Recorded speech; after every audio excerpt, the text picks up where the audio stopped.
हाँ तो फ्रेंड्स, अब हम लोग बात करने वाले हैं ऑक्सीडेशन नंबर के बारे में। आप इसे या तो ऑक्सीडेशन नंबर कह लें या तो ऑक्सीडेशन स्टेट कह लें, बात सेम है। तो आइए अब ऑक्सीडेशन नंबर क्या होता है, मेरी बातों को जरा सुनने का करें कोशिश आप लोग कि ऑक्सीडेशन नंबर क्या है, क्योंकि बहुत इंपॉर्टेंट वर्ड है दोस्त ये ऑक्सीडेशन नंबर। बहुत दूर तक ये पीछा छोड़ने वाला आप लोगों का नहीं, इसलिए ऑक्सीडेशन नंबर को आप समझने का करें कोशिश कि ऑक्सीडेशन नंबर क्या है। क्योंकि ऑक्सीडेशन नंबर के बेसिस पर ना ही हम लोग ऑक्सीडेशन और रिडक्शन को ऑलमोस्ट अधिकांशतः स्थानों पे इसका इस्तेमाल करके हम लोग पता करेंगे कि ऑक्सीडेशन है या रिडक्शन है।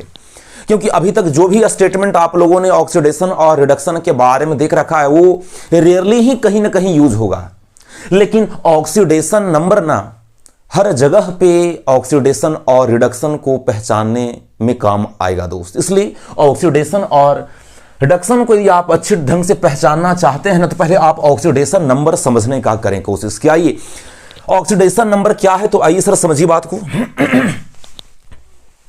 ऑक्सीडेशन नंबर या ऑक्सीडेशन स्टेट कहता क्या है, इसमें इसका स्टेटमेंट पहले आप गौर करें, उसके बाद हम लोग ऑक्सीडेशन नंबर डिफरेंट एलिमेंट का निकालना सीखेंगे। पहले ऑक्सीडेशन नंबर का स्टेटमेंट क्या है इस बात पर भी आप गौर लेकर।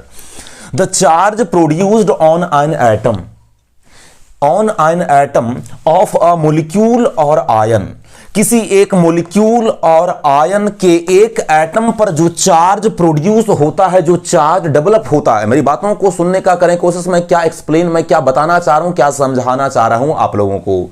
द चार्ज प्रोड्यूस्ड, जो चार्ज उत्पन्न होता है ऑन एन एटम, एक एटम पर, ऑफ अ मोलिक्यूल और आयन, किसी एक मोलिक्यूल और आयन के एक एटम पर जो चार्ज डेवलप होता है, कब चार्ज डेवलप होगा?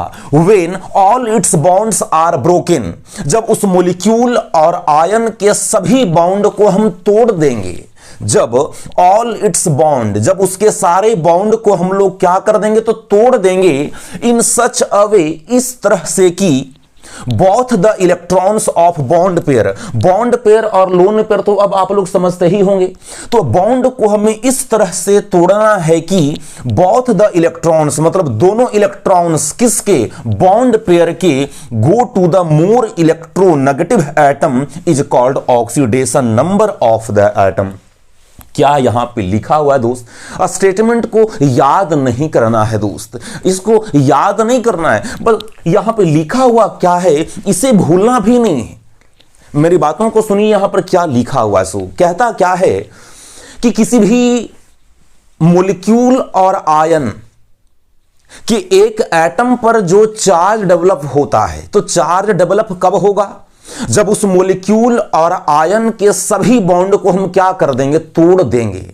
मान लो एक यह मॉलिक्यूल है HCl का ये मॉलिक्यूल है, इन दोनों ये मान लो हाइड्रोजन है यहां पर और ये क्लोरीन है, इन दोनों के बीच में एक बॉन्ड है। अरे बॉन्ड है ना दोस्त। तो किसी भी मॉलिक्यूल के एक एटम पर जो चार्ज डेवलप होगा, कब? जब उस मॉलिक्यूल में उपस्थित सभी बॉन्ड को हम तोड़ देंगे। और बॉन्ड को तोड़ना है इस तरह से कि ये जो बॉन्ड पेयर वाला इलेक्ट्रॉन जो होगा ना, उसको मोर इलेक्ट्रोनेगेटिव एलिमेंट के पास भेजना है। मतलब जो जिस एलिमेंट का इलेक्ट्रोनेगेटिविटी ज्यादा होगा, इस बॉन्ड पेयर वाले इलेक्ट्रॉन को उसके पास हमें भेजना है। तो ये था हाइड्रोजन, ये है क्लोरीन, इनके बीच में बॉन्ड है। तो आप ही बताओ, हाइड्रोजन और क्लोरीन में मोर इलेक्ट्रोनेगेटिव एटम कौन है दोस्त? क्लोरीन है ना। इलेक्ट्रोनेगेटिविटी जैसा वर्ड आप लोगों को मैं बताया हूं दोस्त कि इलेक्ट्रोनेगेटिविटी क्या होता है। लेफ्ट टू राइट जाने पर अब उतना डिटेल में नहीं जाएंगे, हम सिंपल में बता दे रहे हैं कि लेफ्ट टू राइट जाने पर इलेक्ट्रोनेगेटिविटी इंक्रीज करता है। ये मैंने आप लोगों को बताया है। तो हाइड्रोजन आवर्त सारणी के पीरियोडिक टेबल के लेफ्ट हैंड साइड में है और क्लोरीन राइट हैंड साइड में है। तो क्लोरीन का इलेक्ट्रोनेगेटिविटी ज्यादा होगा ना, तो क्लोरीन का इलेक्ट्रोनेगेटिविटी ज्यादा है, तो बॉन्ड पेयर वाले इलेक्ट्रॉन को क्लोरीन की ओर हम भेजेंगे। तो जब इधर से इधर इलेक्ट्रॉन शिफ्ट कर जाएगा तो हाइड्रोजन पर चार्ज क्या होगा, उत्पन्न, प्लस, क्योंकि इधर से उधर इलेक्ट्रॉन शिफ्ट कर रहा है तो इस पर प्लस, और क्लोरीन पर चार्ज क्या आएगा, माइनस। तो किसी भी मॉलिक्यूल और आयन के एक एटम के ऊपर जो चार्ज डेवलप होगा, जब उस मॉलिक्यूल और आयन के सभी बॉन्ड को हम लोग तोड़ देंगे, तब जो एक एटम पर जो चार्ज, आवेश उत्पन्न होगा, डेवलप होगा ना, उसी चार्ज को, उसी चार्ज के नंबर को हम लोग किस नाम से कॉल करते हैं, ऑक्सीडेशन नंबर या ऑक्सीडेशन स्टेट कहेंगे उस एटम का। तो जैसे स्टेटमेंट क्या लिखा हो समझ पा रहे हैं, एक बार फिर से आप लोग पढ़ लो। The charge produced on an atom of molecule और आयन, एक मोलिक्यूल और आयन के एक एटम पर जो चार्ज उत्पन्न होगा जब सभी बॉन्ड को हम लोग तोड़ देंगे, when all its bonds are broken in such a way, इस तरह से बॉन्ड को तोड़ेंगे that both the electrons of bond pair के दोनों electron go to the more electronegative atom, more electronegative atom के पास उन दोनों इलेक्ट्रॉन को भेज देंगे। उस तरह से जो चार्ज प्रोड्यूस होगा is called oxidation number of the atom, वही चार्ज की संख्या उस एटम का क्या कहलाएगा, ऑक्सीडेशन नंबर कहलाएगा। आइए यहां पर चार एग्जाम्पल मैं लिख करके रखा हूं, इन चारों एग्जाम्पल में इन्वॉल्व एटमों का हम लोग ऑक्सीडेशन नंबर कैलकुलेट करने जा रहे हैं इस स्टेटमेंट के आधार पर। आइए कैसे ऑक्सीडेशन नंबर कैलकुलेट करते हैं देखते हैं। सबसे पहले यहां पर क्या लिखा, H2O, वाटर यहां पर H2O। तो सबसे पहले ये है ऑक्सीजन, ये है हाइड्रोजन और ये भी है हाइड्रोजन। अरे वाटर यही ना है दोस्त। आइए यह एक मॉलिक्यूल है जिसमें दो हाइड्रोजन के एटम और एक ऑक्सीजन का एटम भाग लिया है इस H2O मॉलिक्यूल को बनाने में। आइए इस मॉलिक्यूल में दो तरह के एलिमेंट हैं, एक है हाइड्रोजन और एक है ऑक्सीजन। इनका हमें ऑक्सीडेशन नंबर निकालना है। कैसे निकालेंगे, तो इस मॉलिक्यूल में जितना भी बॉन्ड है ना बाबू, सभी बॉन्ड को तुम तोड़ दो। इस बॉन्ड को मैंने तोड़ा, लेकिन बॉन्ड को तोड़ते समय एक बात ध्यान में रखना है, बॉन्ड पेयर वाले दोनों इलेक्ट्रॉन मोर इलेक्ट्रोनेगेटिव एटम की ओर हमें भेजना है उन इलेक्ट्रॉनों को। तो ये तो बॉन्ड पेयर वाले इलेक्ट्रॉन, जो इलेक्ट्रॉन का पेयर बॉन्ड बनाने में भाग लेता है वो बॉन्ड पेयर कहलाता है। तो यह बॉन्ड पेयर वाला इलेक्ट्रॉन मतलब दो इलेक्ट्रॉन, क्योंकि एक बॉन्ड को बनाने में दो इलेक्ट्रॉन भाग लेता है। तो इस बॉन्ड को मैंने तोड़ दिया, उस दोनों इलेक्ट्रॉन को, उस दोनों बॉन्ड वाले इलेक्ट्रॉन को हम कहां पर ले आए, हाइड्रोजन के पास या ऑक्सीजन के पास। तो जो मोर इलेक्ट्रोनेगेटिव एटम होगा, तो मोर इलेक्ट्रोनेगेटिव कौन है, ऑक्सीजन है, तो वह दोनों इलेक्ट्रॉन ऑक्सीजन के पास आएगा। तो जब हाइड्रोजन का अपना एक इलेक्ट्रॉन तो था ही, लेकिन हाइड्रोजन वाले एक इलेक्ट्रॉन को भी अट्रैक्ट कर लिया, तो यहां पर एक माइनस और यहां पर क्या हो जाएगा, एक प्लस। इस बॉन्ड को भी तुम तोड़ दो, तो यहां पर भी ऑक्सीजन ज्यादा ताकतवर है, तो यहां पर इलेक्ट्रॉन आएगा, यहां एक माइनस और यहां एक प्लस। इस तरह से आप देख पा रहे हैं वाटर के मॉलिक्यूल में सभी बॉन्ड को मैंने तोड़ दिया, हाइड्रोजन पर एक प्लस का चार्ज डेवलप हो रहा है और ऑक्सीजन पर दो माइनस का चार्ज डेवलप हो रहा है।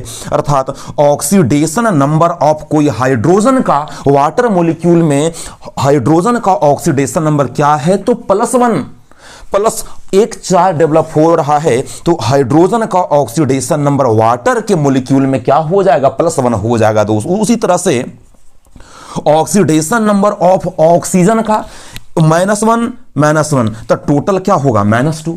तो वाटर के मॉलिक्यूल में ऑक्सीजन का ऑक्सीडेशन नंबर क्या हो गया दोस्त, -2 हो गया। अरे बात समझ पा रहे हो। आइए एक एग्जांपल और से हम समझते हैं। देखिए कार्बन डाइऑक्साइड क्या है दोस्त, कार्बन डाइऑक्साइड का लेविस स्ट्रक्चर आप लोगों को हमने बताया है, ये इसका स्ट्रक्चर होगा कार्बन डाइऑक्साइड का ना।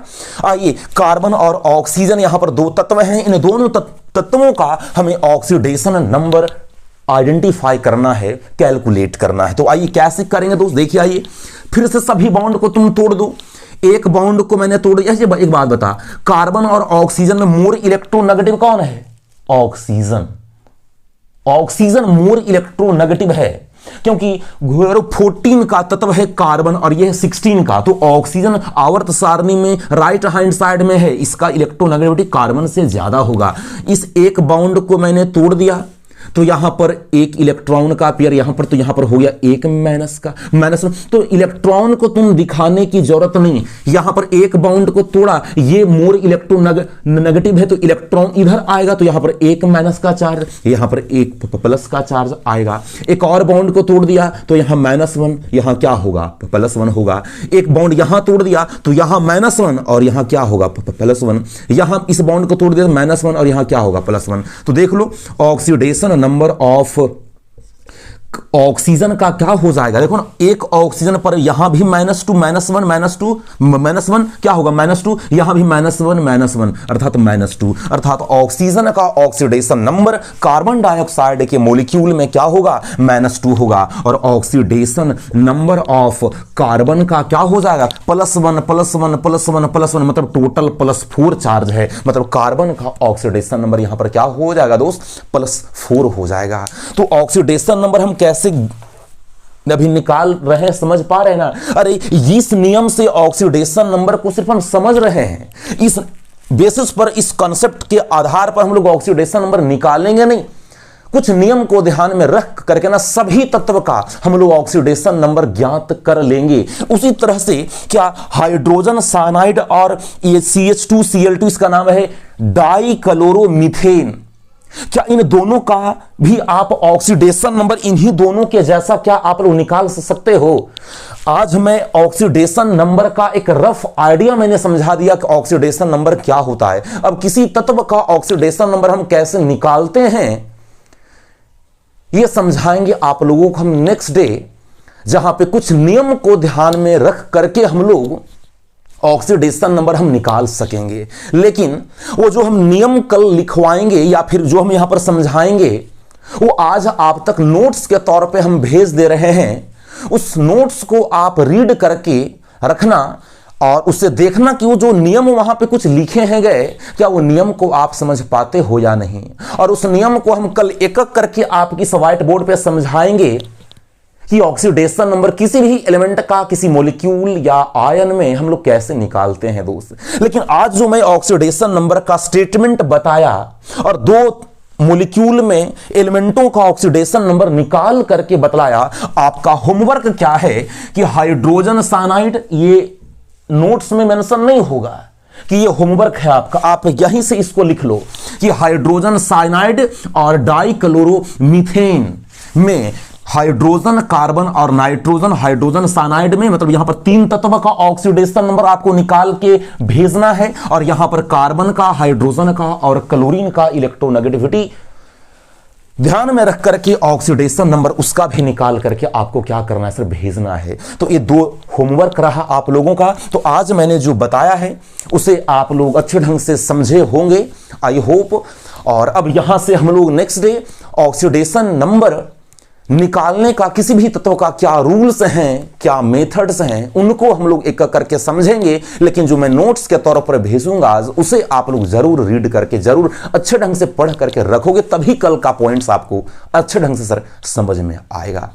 तो आज के लिए इतना ही, मिलते हैं नेक्स्ट डे, तब तक के लिए बाय।